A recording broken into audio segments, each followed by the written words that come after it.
Le balado que vous êtes sur le point d'écouter est une initiative de praticiennes et de chercheuses membres du Réseau québécois en études féministes, le REQEF.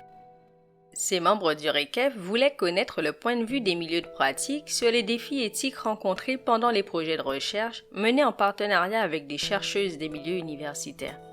Elles ont donc demandé à des représentantes de fédérations et de groupes de femmes de partager les leçons qu'elles retirent de leurs expériences de recherche.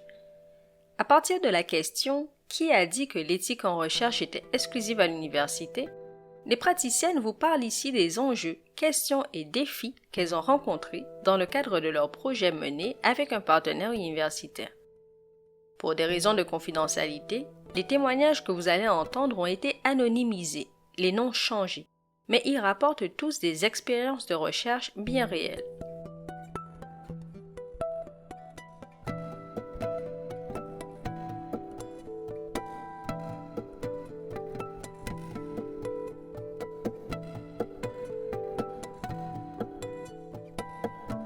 Parlons tout d'abord des dilemmes qui concernent les questions éthiques. Les chercheuses praticiennes ont rapporté 3 cas lors desquels des dilemmes éthiques ont tendance à émerger, voire à poser problème durant la recherche. Le premier cas pouvant poser problème arrive quand il n'y a pas de démarche conjointe au départ entre les partenaires pour discuter des questions qui relèvent de l'éthique. Écoutons le témoignage de Catherine, coordonnatrice de projet pour un organisme féministe. Mon organisme a participé à un projet de recherche qui était chapeauté par une étudiante au doctorat, elle-même supervisée par une professeure. On était dans une configuration où, théoriquement, une partie des données allait être mobilisée par l'étudiante pour sa propre thèse. Or, suite à différentes tensions, et alors que la récolte des données était terminée, en fait, l'étudiante a démissionné. Et c'est là que l'enjeu de la propriété des données s'est avéré très problématique. On s'est rendu compte que cette question n'avait pas été suffisamment clarifiée et délimitée en amont. Et d'ailleurs, mon organisme avait été très peu mobilisé à ce sujet, comme automatiquement mis à l'écart des discussions. Et à ce stade, donc, la communication entre les différents partenaires s'était fortement envenimée, ce qui a freiné et compliqué le projet. Si on avait vraiment pris le temps de réfléchir ensemble à l'enjeu de la propriété des données avant de se lancer, on aurait été mieux outillé pour affronter une telle situation. Maintenant, Sandra, responsable d'un regroupement de femmes, explique quelle est son organisation ont dû faire face à une situation où les rôles, responsabilités, obligations et droits de chaque partenaire n'ont pas été assez clairement définis. Écoutons Sandra. Pour répondre aux exigences du bailleur de fonds, notre projet a été scindé en 2 volets, et un de ces 2 volets a dû être confié à un autre organisme communautaire, puis à une autre université. Cette configuration un peu incongrue et imposée pour l'obtention du financement a eu un impact quand même négatif sur les façons de travailler parce que ça a dédoublé les tâches aux 2 groupes de femmes, puis ça a complexifié globalement l'ensemble du processus de collaboration. Puis en raison de cette scission artificielle imposée par le partenaire financier, j'ai constamment joué un rôle de médiatrice entre les 2 partenaires universitaires. J'ai consacré beaucoup de temps à concilier certaines préoccupations, par exemple pour la propriété des données et le droit de regard de chaque chercheuse. Par ailleurs, les données brutes générées dans mon propre volet et dont mon organisation avait la charge appartiennent strictement aux partenaires universitaires et nous n'avons pas été impliqués dans des discussions relatives à la durée de leur conservation. Ces enjeux démontrent bien que les principes qui guident la recherche auraient dû être mieux circonscrits et précisés au départ. La situation s'envenime aussi souvent quand les défis qui surviennent au cours de la recherche ne sont pas résolus de façon participative. Annie, coordonnatrice et gestionnaire de projet pour une organisation féministe autonome, témoigne. Honnêtement, dans ce type de projet, pour nous, les partenaires des milieux de pratique, il est vraiment souvent, voire constamment nécessaire de négocier notre implication. Entre autres, on doit très régulièrement répéter aux autres partenaires l'importance du respect de l'entente et des principes éthiques qu'on a prévus ensemble au départ. Je pense notamment à un projet où, lors de la dernière rencontre, la chercheuse a laissé entendre que son équipe allait continuer à exploiter les données récoltées pour d'autres projets, d'autres fins, sans consulter notre organisation. sans même se poser la question de ce qu'on pouvait en penser. Et là, donc, on a dû intervenir en rappelant les principes dont on avait convenu au départ par rapport à la propriété des données et à leur utilisation, justement pour cadrer toute autre utilisation par le partenaire universitaire. Enfin, des dilemmes éthiques tendent plus facilement à émerger quand les relations entre chercheurs, partenaires et participantes ne sont pas paritaires et quand les différents savoirs ne sont pas respectés de la même façon. Annie témoigne à nouveau. L'interprétation des données a été un autre problème important pour ce projet, parce que la lecture qu'en avait la chercheure de l'université était en fait très différente de la façon dont mon organisation lisait et interprétait les données. Je dirais même qu'elle avait tendance à vouloir imposer sa vision en quelque sorte, sans tenir compte de ce que nous, on en avait à dire. Et effectivement, au final, c'est la vision de la chercheuse qui a été favorisée, pas la nôtre.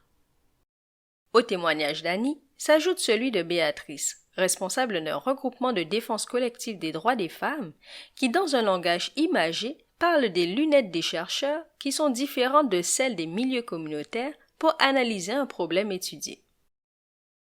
Il y a le problème du langage propre au milieu académique et terrain. Pour bien s'entendre, il est important de trouver des moyens. Et la culture et le langage universitaire nous obligent à une relecture des résultats.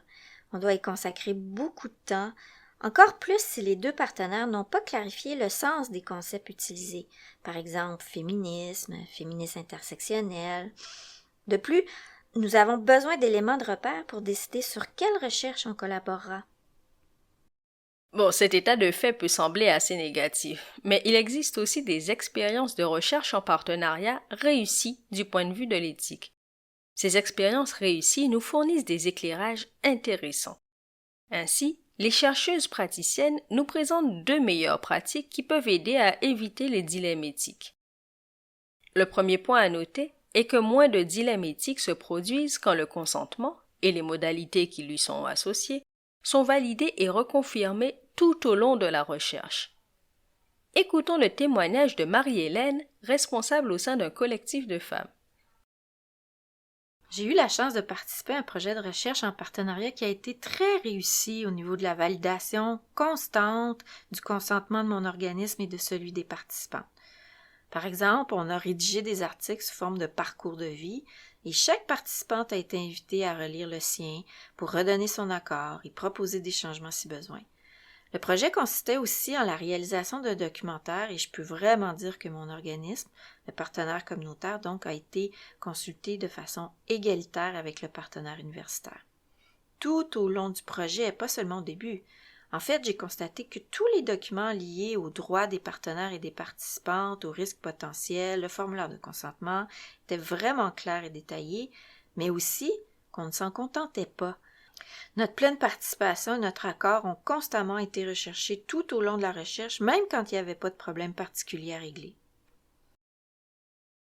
On rencontre également moins de dilemmes éthiques quand des relations horizontales sont établies entre les partenaires de recherche, quand leurs savoirs respectifs sont reconnus et quand les conditions de recherche sont équitables.